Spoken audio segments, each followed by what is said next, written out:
been tremendous developments in Bolivia. 30 dead, martial law declared, and yet to read most of our papers you wouldn't have heard a peep. Bring our audience up to date about just where things stand right now.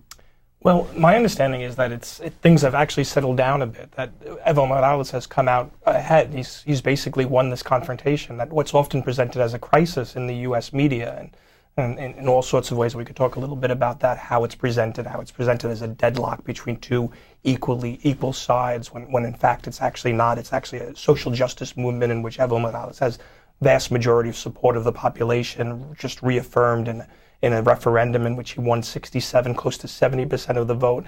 Here it's often presented as two equal forces as opposed to, but in fact, and of course Bolivia is a country, as is Latin America region, often presented as crisis, in constant crisis that can't rule itself. But what we're seeing over the last couple of weeks is that both Evo Morales in Bolivia has been able to respond to this in a very effective way, and some of the more radical right elements are under arrest, and the more moderate opposition are negotiating with them. But more broadly, as a region, Latin American leaders, from Hugo Chavez on one end of the spectrum to Uribe, the president of Colombia, the right-wing president of Colombia, came together in Chile last week around September 13th, and had a meeting which the U.S. was not invited to, and which they issued a very strong statement in support of Bolivia, and basically solved this problem by themselves. But that's not something you would see in the U.S. media.